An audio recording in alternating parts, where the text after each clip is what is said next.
Decode the world unfiltered.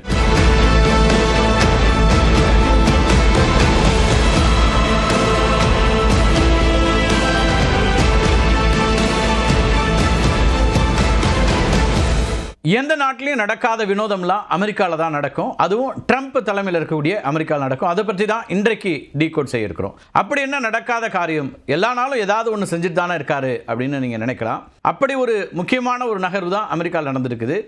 அரசு துறைகள் முடக்கப்பட்டிருக்கின்றன. அங்கு இப்போ ஆட்சி பொறுப்பில் இருக்கக்கூடிய டொனால்ட் ட்ரம்ப்புடைய குடியரசுக் கட்சி செனட் உறுப்பினர்களுக்கும் ஜனநாயக கட்சி உறுப்பினர்களுக்கும் இடையில் ஏற்பட்ட கருத்து மோதல் காரணமாக அமெரிக்க காங்கிரஸில் செலவினங்களுக்கான மசோதா நிறைவேறவில்லை. இதோடைய விளைவு என்னன்னு பார்த்தீங்கன்னா, அரசு துறைகள் முடங்கி கோடிக்கணக்கான மக்களுக்கு பாதிப்பை ஏற்படுத்தக்கூடியதாக மாறி இருக்குது. அமெரிக்காவில் இதெல்லாம் நடக்கிறதா அப்படின்னு நீங்கள் கேட்டிங்கன்னா நடக்கிறது. அமெரிக்காவில் செலவினங்கள் குறித்த மசோதா அந்த நாட்டு நாடாளுமன்றத்தில் ஒவ்வொரு ஆண்டும் நிறைவேற்றப்படணும். அப்படி நிறைவேற்றப்பட்டாதான் அதை வைத்து அரசாங்கத்தினுடைய செலவுகளை செய்ய முடியும். அமெரிக்க ஃபெடரல் கவர்மெண்ட்டோடைய நிதி ஆண்டு அப்படிங்கிறது அக்டோபர் 1ஆம் தேதி தொடங்கி செப்டம்பர் 30ஆம் தேதி நிறைவடைகிறது. இப்போ புதிய நிதி ஆண்டு தொடங்குவதற்கு முன்னாடி, அதாவது செப்டம்பர் 30 நள்ளிரவுக்குள்ள அடுத்த ஆண்டுக்கான 12 நிதி ஒதுக்கீட்டு மசோதாக்கள் காங்கிரஸில் நிறைவேற்றப்பட்டு கையெழுத்திட வேண்டும் அப்படிங்கிறது அடிப்படை. குறிப்பிட்ட காலகட்டத்தில் இந்த மசோதாக்கள் நிறைவேற்றப்படணும்னா அக்டோபர் 1ஆம் தேதியிலிருந்து அரசாங்கத்தினுடைய நிதி காலாவதியாகி கவர்மெண்ட் ஷட் டவுன் அப்படிங்கிறது நிகழுது. தற்போது 2 பிரச்சனைகளால் இந்த நிதியாண்டுக்கான செலவின மசோதாங்கிறது நிறைவேற்றப்படலை. அஃபோர்டபுள் கேர் ஆக்ட் அப்படின்னு ஒரு சட்டம் அங்கே இருக்குது. அதே போல் ஒபாமா கேர் சுகாதார பாதுகாப்பு சலுகைகளை நீடிக்கணும்னு ஜனநாயக கட்சியினர் கோரிக்கை விடுக்கிறாங்க. இந்த கோரிக்கையை குடியரசுக் கட்சி, அதாவது டொனால்ட் ட்ரம்ப்புடைய கட்சி ஏற்க மறுக்கிறது. அதே போல் எல்லை பாதுகாப்புக்கு அதிகமாக நிதி ஒதுக்கணும்னு குடியரசுக் கட்சி சொல்கிறாங்க.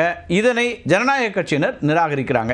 இந்த 2 சிக்கல்களும் இருக்கும்போது தான் செனட் சபையில் செலவின மசோதா நிறைவேற்றப்படாமல் இருக்குது. இப்போ அங்கே நிறைவேற்றப்படணும் அப்படின்னா 60 உறுப்பினர்களுடைய ஆதரவு தேவை. இப்போ மசோதாவுக்கு ஆதரவாக 55 வாக்குகளும் எதிராக 45 வாக்குகளும் பதிவாயிருக்கு. எதிர்ப்பு வாக்குகளை விட ஆதரவு வாக்குகள் அதிகம் தானே, அப்போ இந்த மசோதா நிறைவேறதா தானே நம்ம பார்க்கணும் அப்படின்னு உங்களுக்கு ஒரு சந்தேகம் வரலாம்.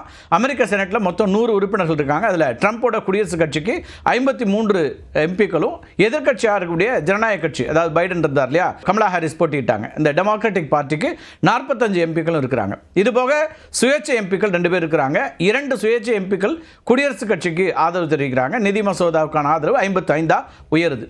ஆனால் 60 எம்பிக்கள் ஆதரவு கிடைக்காததுனால மசோதா நிறைவேறலை. இப்போ இந்த மசோதா நிறைவேறாததுனால கிட்டத்தட்ட அமெரிக்காவுடைய கவர்மெண்ட் ஷட் டவுன் அப்படின்னு இப்போ பொருள் கொள்ளப்படுது. இப்போ அப்படி ஷட் டவுன் ஆனதுனால என்னெல்லாம் பாதிப்பு ஏற்படும் அப்படின்னு பார்க்கலாம்.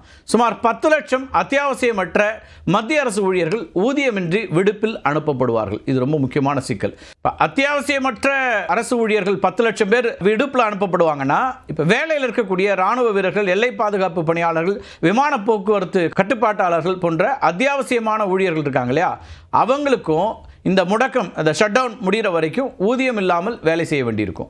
புதிய பாஸ்போர்ட் மற்றும் விசா விண்ணப்பங்களை செயல்படுத்துவதில் தாமதம் ஏற்படும். வருமான வரி தாக்கல் மற்றும் திருப்பி செலுத்துவதில் தாமதம் ஏற்படும்.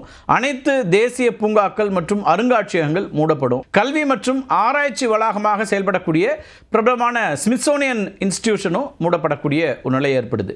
புதிய மருத்துவ ஆராய்ச்சிகள், அது மட்டும் இல்லாமல் மருந்துகள் அங்கீகாரம் போன்றவையெல்லாம் தாமதமாகும். உணவு பாதுகாப்பு ஆய்வுகள் வெகுவாக குறையும். சிறு வணிக கடன்கள் மற்றும் வீட்டு கடன்களுக்கான அரசு உதவிகள் அப்படிங்கிறதும் முடங்கும் ஒரு சூழல் ஏற்படுது. இதே முடக்கம் நீடிக்குதுன்னு வச்சுக்கலாம், இந்த ஷட் டவுன் நீடிக்குது அப்படின்னா உணவுப் பொருள் உதவி திட்டங்கள் போன்ற முக்கியமான சமூக நல திட்டங்களுக்கு நிதி கிடைக்காம போகலாம் அப்படிங்கிற ஒரு ஆபத்து இருக்கு. சரி, அமெரிக்காவுக்குள்ள இந்த சிக்கல்லாம் ஏற்படும் அப்படின்னா மற்ற நாடுகளுக்கும் கூட சில சிக்கல்கள் வரலாம் இந்த முடக்கத்தினால. அமெரிக்கா உலகின் மிகப்பெரிய பொருளாதார நாடு, மிகப்பெரிய சந்தை. அதனால அதனுடைய உள்நாட்டு பிரச்சனை அப்படிங்கிறது மற்ற நாடுகளையும் பாதிக்கக்கூடியதாக இருக்கும். முடக்கம் நீடிக்குதுன்னு வச்சுங்களேன், அமெரிக்காவில் மொத்த உள்நாட்டு உற்பத்தி, அதனுடைய வளர்ச்சி குறையும்.